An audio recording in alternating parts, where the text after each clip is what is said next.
From the South Columbus Public Library. This video is going to show you one method of making some Hypertufa pots. So let's get started. So the first step before you mix any cement for Hypertufa is that you'll need to find a form. I'm going to try to use cardboard boxes, so you're going to want to find 2 boxes that fit inside each other. Okay, you're going to want to have clearance of about, well, maybe 2 inches.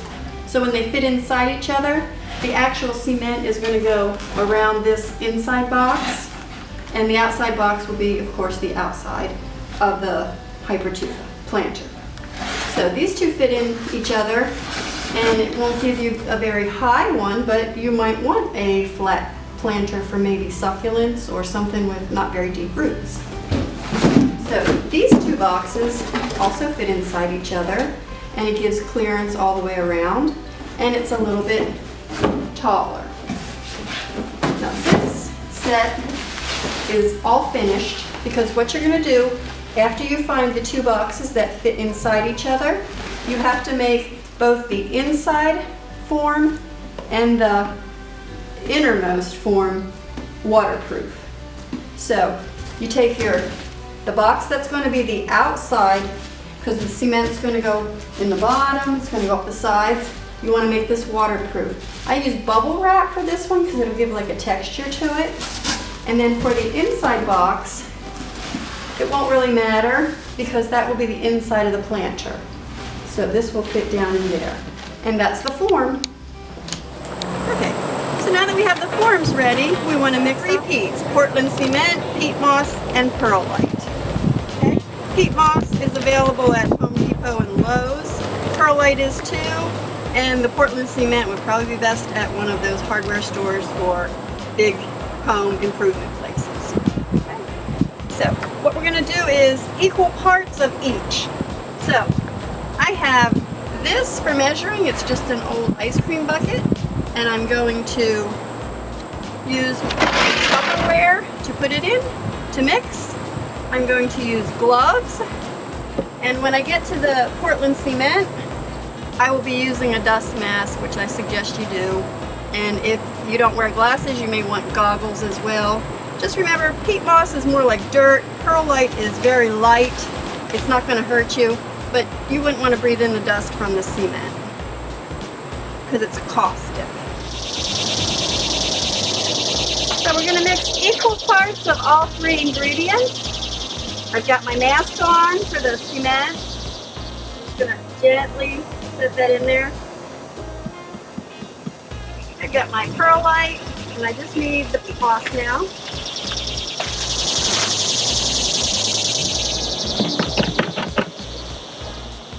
Okay.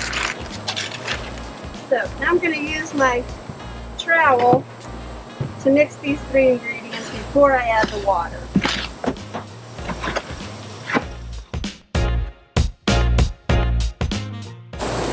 Okay, I think that's pretty well mixed. Next we're going to add the water. Now with the water, you don't want equal parts. You don't exactly know how much you need until you start mixing, but I'll show you the consistency you want to get it to. So I'm not going to dump this whole thing. I'm going to dump half and see how it gets.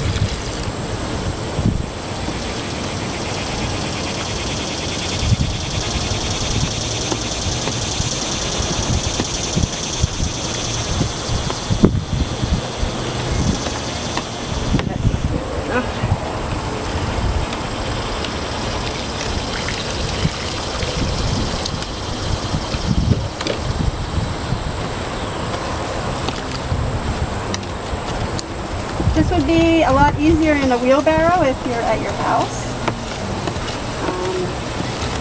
It would raise it up a little bit. You could do this on top of a table. That might help.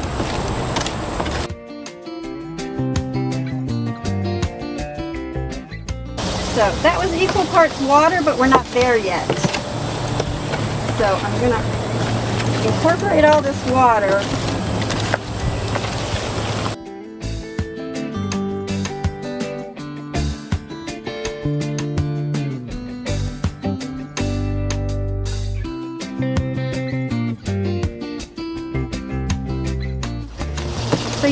don't want any dry parts left in there because that will weaken the cement.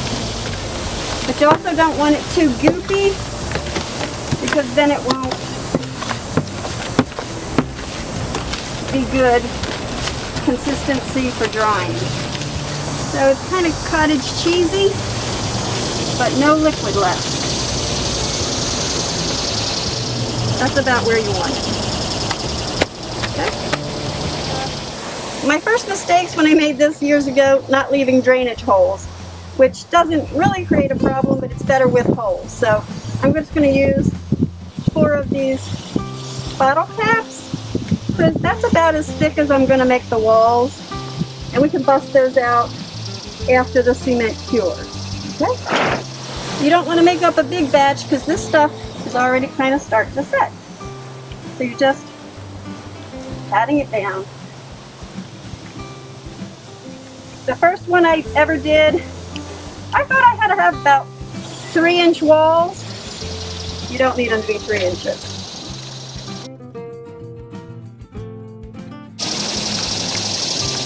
You do want to pat it down. So that's going to form your bottom of the planter. Now, I'm going to take, this will be the inner, it's already covered, so that we can set it in here like this, and I'm going to fill in around. So first I'm going to give it a little bit up the wall on each side. Again, keep it off the bottle caps, drainage holes.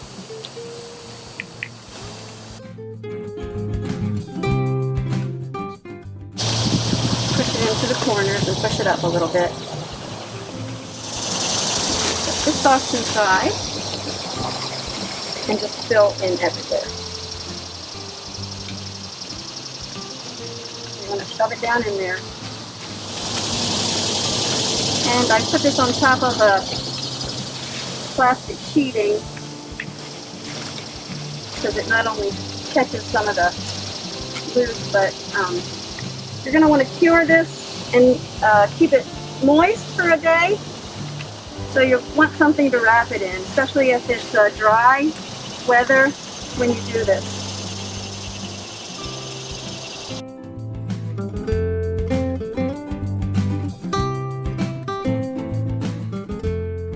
We've got this all packed. It feels good and tight. It's about level. And I've got it inside this plastic. So the next thing we do is we cure it for 24 hours, at least 24. So it's really moist today. It's going to rain. I'm just going to cover this up. You don't want it in the direct sun. It's just like when concrete sets up. The water's going to evaporate. There is a chemical reaction in there, but you don't want it to dry out too fast because that weakens the concrete. But 24 hours, we should be able to unmold this and have a look. So I'm just going to wrap it up.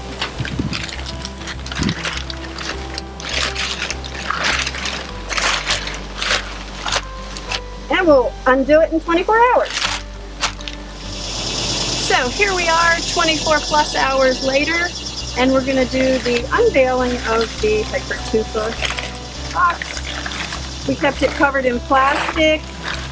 We had very rainy weather, so I actually didn't mist it as I would have done if it were hot.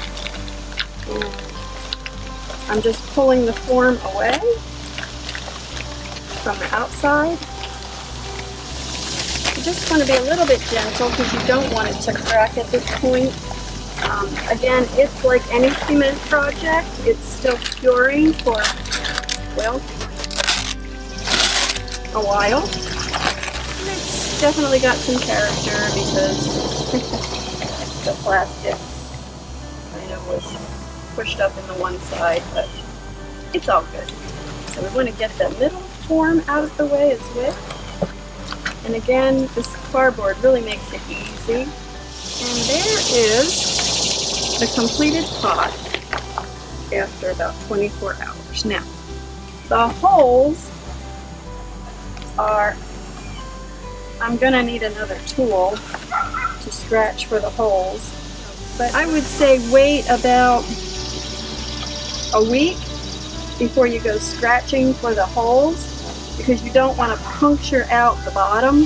Okay, so I've read online, and from my experience, the longer you cure this, meaning don't put dirt and water in here, but keep it in a place out of the sun now and let it cure, it's going to lighten up, it's going to not be as dark as this, and it'll start to lighten, because this still has a lot of moisture.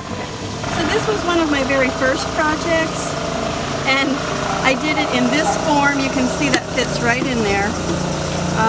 It was a bugger to get out, so the cardboard definitely works better. But I actually plant cactus in here, and they don't need the deep roots, so this one actually works out pretty well too. And that's what it will eventually look like when it cures completely. And they say that for every month that you cure it, it will last an extra year. So I've read online that these could last 30, 40 years. And I would imagine that unlike concrete that you're stepping on or running over, this should last for a good long time. And one other thing I've done, you never quite know how much of this cement you're going to use up, and I had this little bit extra left over that I just didn't want to scrap, so I just made kind of a free-form box, and we can undo that one as well. Even if you didn't prepare with the plastic covering, you still get a pretty nice little pot. This one I've definitely kept the drainage hole free, so this one gave a little bit of the texture of the cardboard. I've also used bubble wrap as the inside layer, and it would give another texture. You can definitely take a trowel and kind of scrape this when it's new if you want to get it smooth. And in the end, you'll have some pretty neat pots. So, I hope you had some fun doing Hypertufa with me. I sure had fun. Just once it's cured, I plan on putting some plants in here and in the other pots. So come see us at South Columbus Public Library, 2034 South Lumpkin Road in Columbus, Georgia. And you may just see what Hypertufa pots look like with plants in them. This was one of the first Hypertufa projects. I tried to make the walls a little thinner on this one, and it did get large enough that I'm growing basil and peppers in there.